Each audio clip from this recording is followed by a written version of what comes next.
자, 여러분 안녕하세요. 콕콕정교수 공인회계사 정성진 교수입니다. 자, 오늘은 분계 연습으로 정복하자 바로 두 번째 시간입니다.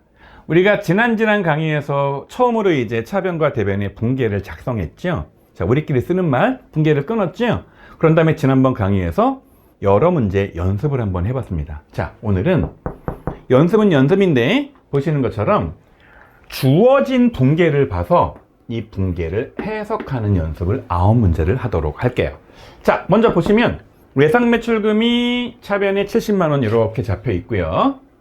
그 다음에 매출이 이렇게 70만원 잡혀 있어. 원래는 여러 개 이제 상품 매출인지, 다시 말하지만 지금 중요하진 않지만 상품은 내가 사다가 파는 걸 상품이라고 부르고요.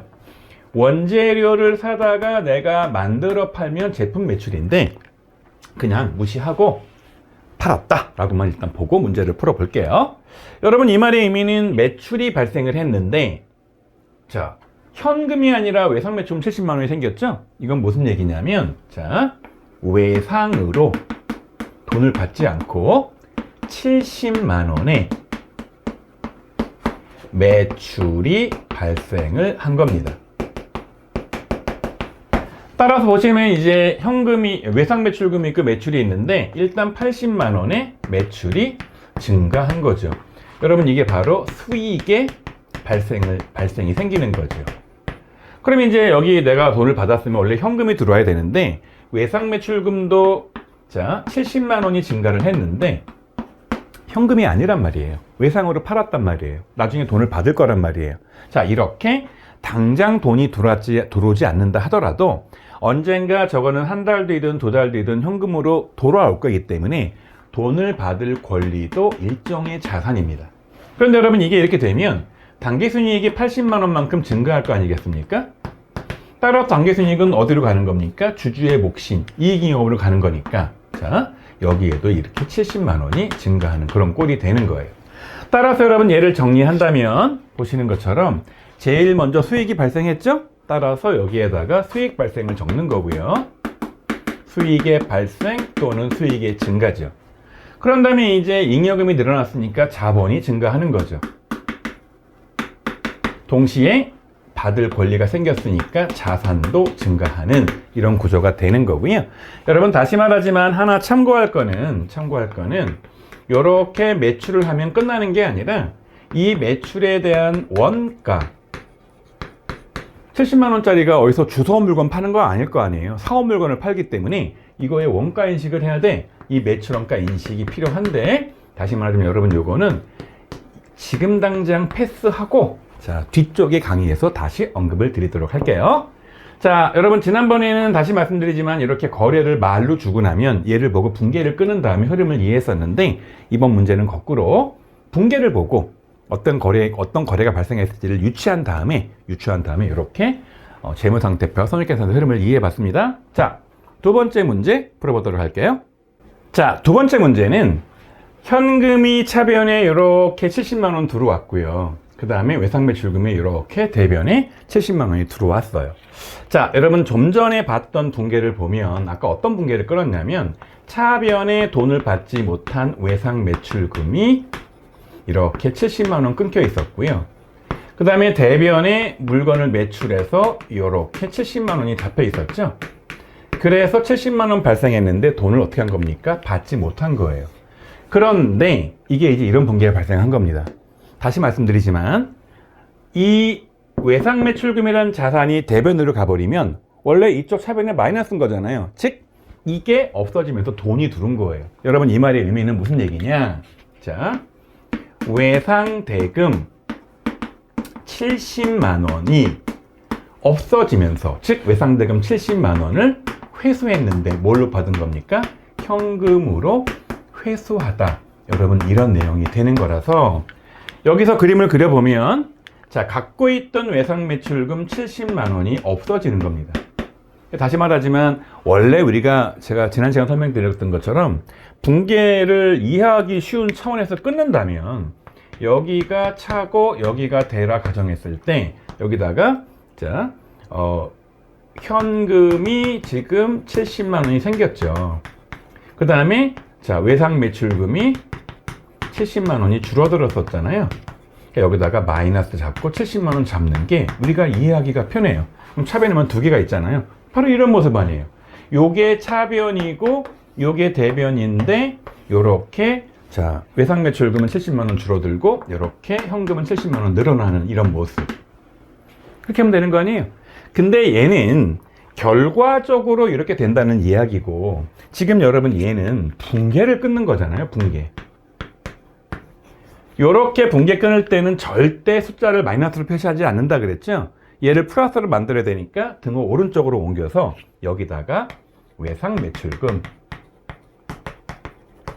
자 70만 원 요렇게 잡아서 여러분 얘를 지워줘서 결론적으로 어떻게 되는 겁니까? 이렇게 슬래시를 찍으면 차변에 현금 70이 들고 대변에 외상 매출금 70이 줄어들어서 결국 2분계 되는 거잖아요. 즉 보시는 것처럼 현금이 70이 들어옴과 동시에 외상 매출금인 자산이 대변으로 보내서 줄어드니까 얘는 줄고 얘는 느니까 결국은 외상 매출금이라는 자산은 줄지만 현금이라는 자산은 늘어나는 그런 거래가 되는 겁니다. 자, 결국은 여러분이 이 내용만 파악을 제대로 했더라면 이 재무제표 안에서 움직임은 금방 알 수 있을 거고요. 다시 말하지만 거래를 주고 붕괴를 끊던 붕괴를 보고 거래를 유추하던 여러분 그것만 원활하게 잘 할 줄 아시면 되는 거예요. 자, 추가적인 문제 보도록 할게요. 자, 세 번째 문제입니다. 보니까 차변에 이렇게 원재료가 50만 원이 생겼고요. 대변에 이렇게 외상 매입금이 50만 원이 생겼어요. 아직 여러분들이 회계를 막 이제 입문으로 들어와서 복잡한 내용을 공부하지 않은 상태이기 때문에 몇 번 얘기하지만 원재료라는 계정 과목과 외상 매입금이라는 계정 과목이 익숙치가 않을 거예요. 더군다나 이것들이 한자에 기반한 용어들이기 때문에 근데 다만 여러분 한번 상상을 해보세요. 자산이 원재료가 50이 들어왔다? 그러면 원재료 50만 원 어치를 현금을 줬다면 대변에 현금이 나갔겠죠. 근데 외상 매입금이니까 매입을 뭘로 한 거예요? 외상으로 매입한 거죠. 그래서 외상 매입하다. 여러분 이런 용어가 되는 겁니다. 자, 따라서 여러분 이게 원재료가 50만 원이 증가를 합니다. 그런데 동시에 모두 늘어나는 겁니까? 외상으로 산 돈, 갚을 돈, 얘는 부채 아니에요. 부채도 이렇게 50만 원이 증가를 하기 때문에 자, 자산인 원재료가 증가한 동시에 자, 부채인 외상 매입금도 증가하는 여러분 그런 아주 심플한 문제가 되겠습니다. 자, 그럼 여러분 요거 지우고요. 다음번 문제 바로 이어서 보도록 할게요. 4번 문제예요.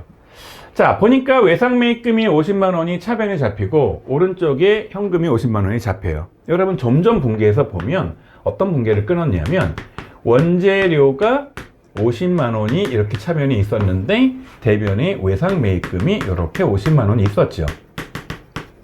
여러분 이게 무슨 말입니까? 아까 공부했던 것처럼 원재료라는 자산이 늘었는데 이렇게 부채, 갚지 않은 외상 대금이 생긴 거 아니에요? 근데 바로 이런 붕괴가 생긴 거예요.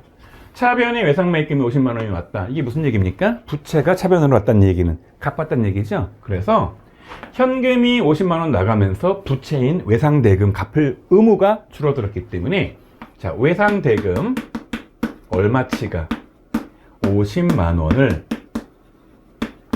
뭘로 지급한 겁니까? 뭘로 갚은 겁니까? 현금으로 지급한 거죠. 현금으로 지급.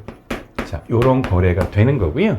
여러분 얘를 이제 재무제표 표시해 보면 외상대금 50만 원 부채가 줄어드는 대신에 자, 갖고 있던 현금 50만 원도 줄어들어서 자, 부채가 줄어들었죠? 부채를 현금으로 갚았으니까 부채가 줄어드는 대신에 갖고 있던 현금도 줄어드는 그런 모양이 되는 거 아니겠습니까? 자, 다음 문제 보도록 할게요. 자, 5번 문제는 보시는 것처럼 기업 업무 추진비라고 이제 50만 원이 차변에 있고요. 자, 현금이 이렇게 50만 원이 대변에 있어. 그러니까 느낌이 왔죠? 얼마가 돈이 나간 거예요. 50만 원이 나갔는데 왜 나간 거예요? 여러분 이 기업 업무 추진비는 다른 말로 옛날 이름 접대비예요. 접대비는 이제 거래처들한테 영업을 하기 위해서 밥도 사주고 술도 사주고 선물도 사주고 그런 비용 대비인데 이 접대비의 이름이 이제 최근에 기업 업무 추진비로 바뀌었어요. 즉 이 말의 의미는 거래처 접대를 위해서 현금으로 얼마를 지출한 겁니까? 50만 원 지출한 거죠. 그래서 거래처 접대로 현금 50만 원을 지급한 겁니다. 지출한 겁니다. 따라서 기본적으로 손익계산서에서 기업 업무 추진비라는 이 비용이 50만 원이 발생을 했어요. 자, 이게 다시 말하면 이제 비용이 발생이 된 거죠. 이렇게 비용이 발생하면 결국 궁극적으로 뭐가 줄어드는 겁니까? 당기순이익이 이렇게 50만 원이 줄어들어요.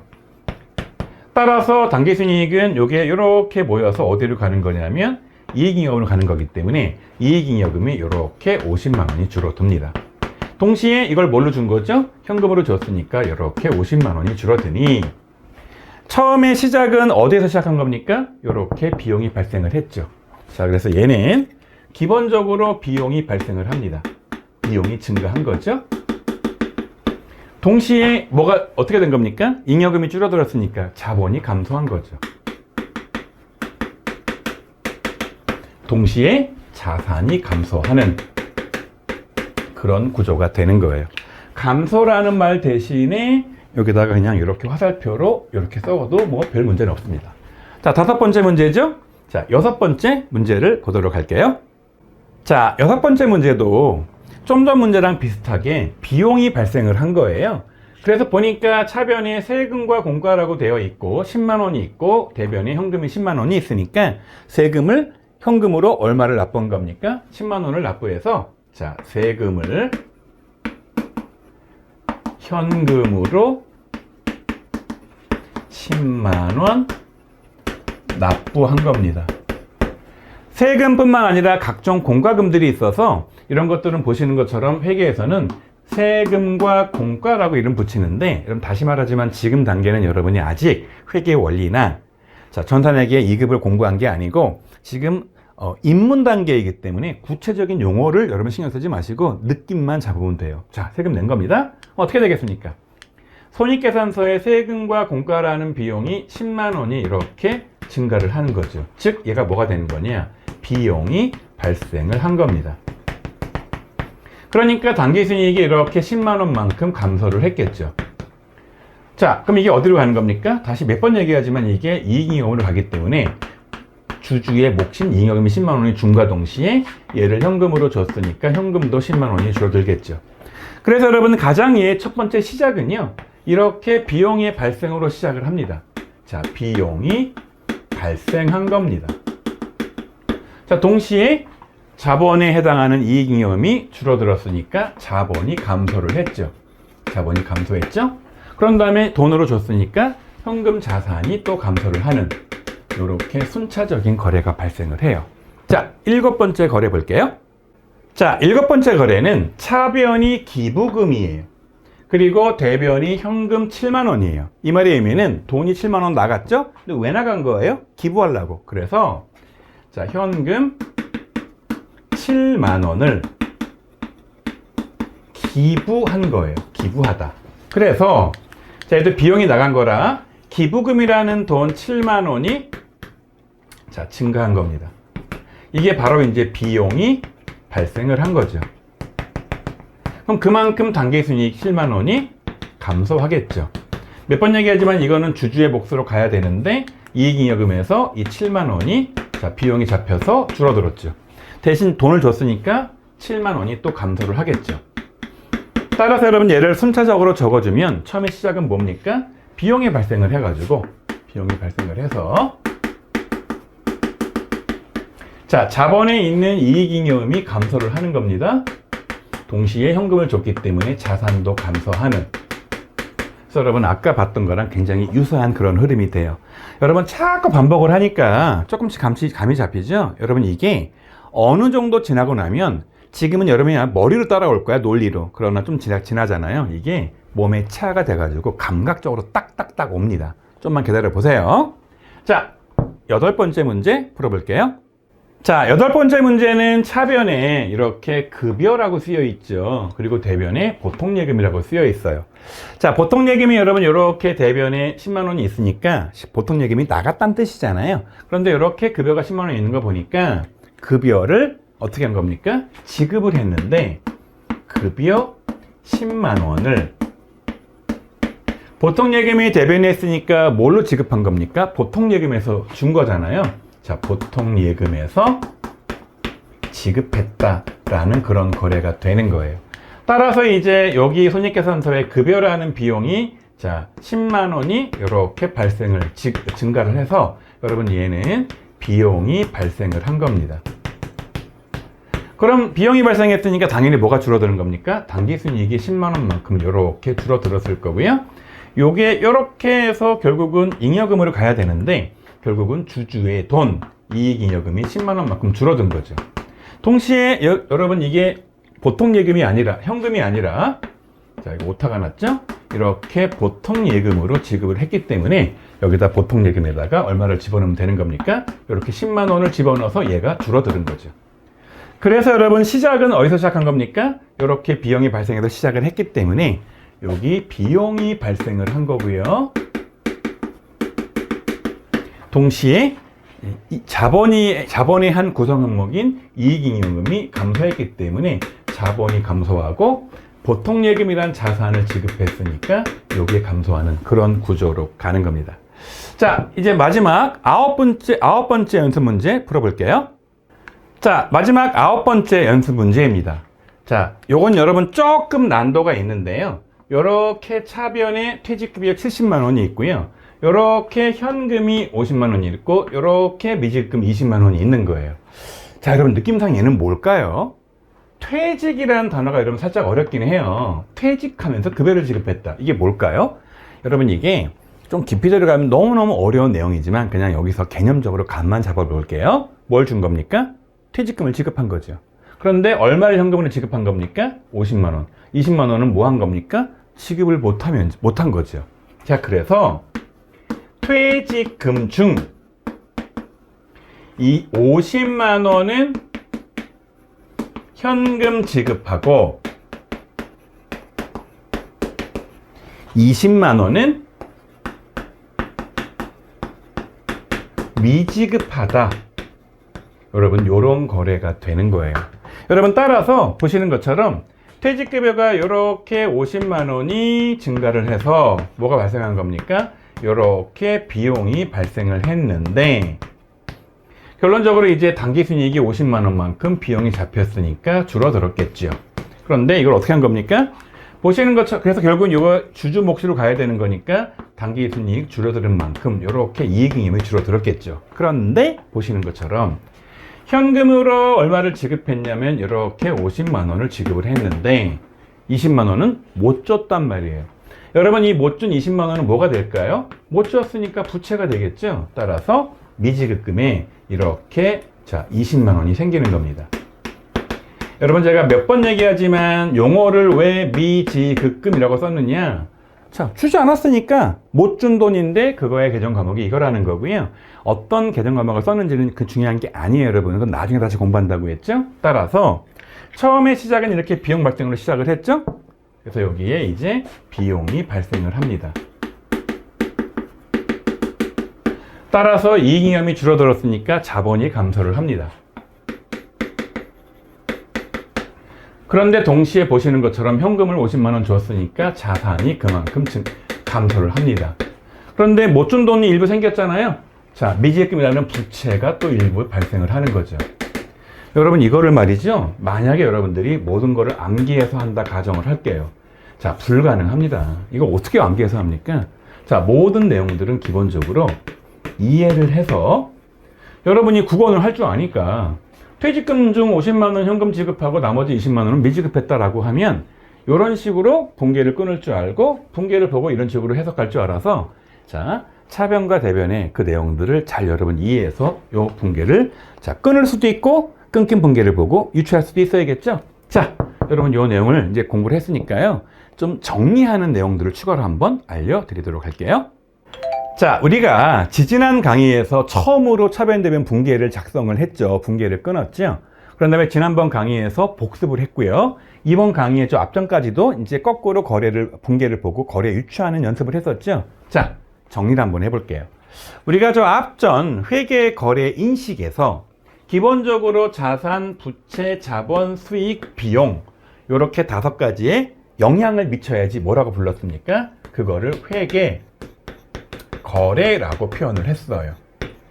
그래서 여러분이 회계 거래를 인식하기 위해서 이제 어떻게 하는 거냐? 우리가 이중으로 분계를 작성한다고 표현했었죠. 차변, 대변으로. 자, 이 5가지를 차변과 대변 측면에서 한번 쭉 정리를 해 보도록 할게요. 자, 굉장히 중요한 개념 정리니까 자, 따라와 보세요. 기본적으로 자산은 증가하면 차변의 표시예요, 대변의 표시예요. 자, 요 자산의 증가는 요렇게 차변의 표시를 합니다. 자, 그런데 자산의 감소는요? 원래 여러분 자산의 감소는 이 차변 쪽에 마이너스로 표시할 수 있지만, 다시 말하자면 약속이라 그랬죠? 분계를 끊을 때는 마이너스 안 씁니다. 플러스만 써야 되기 때문에 옮겨야 되니까 자산의 감소는 반대로 대변으로 가는 겁니다. 자, 이제 자산 끝났죠? 저기 부채로 갈게요. 부채가 증가하고 감소할 때 증가는 어디다 표시하죠? 보시는 것처럼 부채는 대변 항목이니까 부채의 증가는 이렇게 대변에 표시를 하고요. 똑같은 논리로 여기다가 부채 감소를 마이너스로 적으면 되겠지만 옮겨서 이렇게 부채 감소는 차변에다가 표시하게 되어 있어요. 자, 여러분 그런 다음에 이제 자본이에요. 자, 똑같은 논리로 자본은 대변 항목이기 때문에 자본의 증가는 이렇게 대변에 표시를 하고요. 뭐 자본이 감소하진 않긴 해요. 근데 여러분 자본이 감소한다면 이렇게 자본의 감소는 자, 차변에 표시를 하는 겁니다. 자, 그런 다음에 수익은 발생하면 어디다 표시하는 겁니까? 요게 수익의 발생이에요.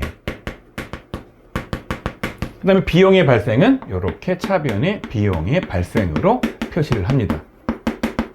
그래서 여러분 우리가 아주 앞전에 공부했던 내용들을 보면은요. 자, 차변에는 자산이 증가하고 대변에는 자산이 감소할 수도 있고요. 거꾸로 차변에는 자산이 증가하고 대변에 부채가 증가할 수도 있고요. 또 자산이 증가하는 동시에 대변의 자본이 감소할 수도 있고 증가할 수도 있고 자산이 증가한 동시에 수익이 발생할 수 있죠. 여러분 이런 식으로 그림을 막 그릴 수가 있어요. 자, 근데 왼쪽이 몇 개입니까? 하나, 둘, 셋, 넷, 4개죠. 오른쪽이 몇 개입니까? 하나, 둘, 셋, 넷, 4개죠. 여러분 그래서 합치니까 몇 개예요? 8개 아닙니까? 그래서 여러분 이거를 왼쪽에 4개, 오른쪽에 4개니까 얘를 총 합쳐서 뭐라고 부르는 거냐?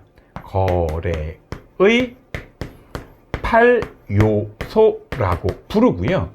가끔씩 이제 시험 문제에 여러분들이 이 분계를 제대로 이해했는지 묻기 위해서 자, 이 4개 중에 발생할 수 있는 거래, 발생할 수 없는 거래라는 식으로 묻기도 합니다. 자, 그럼 이 거래의 8요소 왼쪽에 4개, 오른쪽에 4개가 어떤 식으로 시험 문제에 나오는지 간단하게 자, 기출문제 하나 풀어보도록 할게요. 자, FAT 2급에 나왔던 문제이고요. 자, 다음 결합관계가 성립될 수 없는 회계 처리는 그랬습니다. 자, 여러분 차변에는 자산의 증가예요. 대변에는 자산의 감소예요. 다시 말하자면 차변 자리는 자산이 증가하는 자리고요. 원래 자산의 감소는 여기 차변에 마이너스로 표시할 수 있지만 마이너스 안 쓴다 그랬죠? 옮겨서 대변에 표시하면 얘가 자산의 감소가 되니까 여러분 얘는 성립할 수 있는 거래입니다. 자, 근데 차변에 비용 발생이 들어가죠? 대변에 부채 증가 들어가죠? 이것도 맞는 얘기예요. 그런데 차변의 부채 감소 자리죠? 대변의 수익 발생 자리죠. 맞는 얘기입니다. 그런데 자산의 증가는 맞는 얘기예요. 그런데 부채의 감소는 여기 들어가나요? 부채 감소는 이리로 들어가야 되나요? 여러분 대변에는 부채 감소가 올 수가 없어요. 따라서 이 거래는 발생할 수가 없는 겁니다. 여러분 이거 외우는 거 아니고요. 자, 아까 말씀드린 것처럼 이 차변과 대변의 개념 자산, 부채, 자본, 수익, 비용의 개념만 알면 풀 수 있는 문제이죠? 자, 마지막 문제 풀어볼게요. 다음 거래의 성격이 올바르게 설명되지 않는 것은 그랬고요. 전탄에게 1급에 나왔던 문제를 제가 살짝쿵 바꾼 겁니다. 계정명은 계정 과목의 이름인 거고요. 분계 방식인데 급여 계정. 여러분 얘는 뭡니까? 이 급여 계정은 기본적으로 비용이잖아요. 여러분 비용은 발생하면 증가하면 어디다 표시하는 겁니까? 여러분 제가 몇 번 얘기하잖아요. 자산 이렇게 있고요. 여기 이제 부채 더하기 자본이잖아요. 그런데 여러분 수익은 어디다가 더하는 겁니까? 우측에다가 수익을 더하는 거고요. 비용은 어디다가 더하는 겁니까? 좌측에다가 적어서 여러분 이쪽은 조달 부분이잖아요. 조달, 자금의 조달 부분. 이쪽은 자산의 운용 부분이잖아요. 그래서 지금 노란색으로 쳐놓은 요 자산, 부채, 자본은 회사를 처음 만들 때 자금의 조달, 자금의 운용이죠. 근데 여기 나와 있는 빨간색은 추후에 회사의 운영 과정에서 자금의 조달, 자금의 사용이잖아요. 따라서 보시는 것처럼 무조건 차변에, 여기 차변이니까 차변에 이렇게 자산 비용이 표시가 되는 거고, 이렇게 대변에 부채, 자본, 수익이 표시되는 거기 때문에 보시는 것처럼 급여 계정, 비용 계정은 차변에 증가가 표시된다. 당연히 맞는 얘기죠. 자, 비품 계정. 여러분 얘는 무슨 계정입니까? 얘는 자산 계정이잖아요. 따라서 자산 계정은 감소하면 대변에 기록한다. 차산은 대변에 기록하는 거죠. 감소하면. 자, 차입금. 얘는 부채 계정이죠. 부채 계정. 자, 부채는 증가하면 어디다 표시하는 겁니까? 대변에 기록을 표시하는 거죠. 맞는 얘기죠. 자, 매출. 무슨 계정입니까? 얘는 수익 계정이잖아요. 자, 수익 계정은 대변이잖아요. 따라서 증가하면 차변에 표시하는 거예요? 증가하면 대변에 표시하는 거예요? 차변이 아니니까 이게 틀린 말이니까 정답은 자 4번이 되는 겁니다. 여러분 다시 말하지만 지금 계속 제가 논리를 푸는 거를 보면 외워서 푸는 거 절대 아니에요. 논리로 여러분 다 푸는 거기 때문에 그거 고려하셔서 공부하시면 되겠습니다. 자, 다시 정리할게요. 우리가 지지난 강의에서 처음으로 차변 대변 분계를 끊었습니다. 연습 문제를 좀 풀어봤죠? 그리고 지난 강의에서 자 7문제인가 8문제를 반복해서 연습을 해봤습니다. 그래서 그게 자산, 부채, 자본, 수익, 비용에 어떻게 영향을 미치는지를 재무상 대표, 손익계산서를 끊어봐서 알아봤죠. 이번 강의에 앞전 강의에서 거꾸로 분계를 보고 역산 유추하는 연습을 한 다음에 자, 그 거래의 판료서 왼쪽에 4개, 오른쪽에 4개가 어떤 식으로 엮이는지를 지금 보여드렸죠. 자, 여러분 고생하셨고요. 자, 우리가 이제 이번 강의까지를 통해서 기본적인 자, 분계 연습을 했어요. 그럼 이제부터는 회계의 목적이 정보를 제공하는 거잖아요. 분계만 끊는 게 아니잖아요. 분계를 끊어서 뭐 할 겁니까? 궁극적으로 정보 이용자한테 자, 회계 정보를 제공해야 되는데 이 정보에 큰 게 뭐가 있다 그랬죠? 1번의 재무상태표, 2번의 손익계산서를 만드는 거잖아요. 그래서 오늘까지 공부한 내용들은 정보를 입력하는 것만 수작업을 한 거고요. 그 이후에 어떻게 이 정보들을 뽑는지 요거를 공부해야겠죠? 자, 다음 시간부터 본격적으로 재무제표의 작성에 대한 내용을 공부해 보도록 할게요. 자, 고생하셨고 다음 시간에 뵙도록 할게요.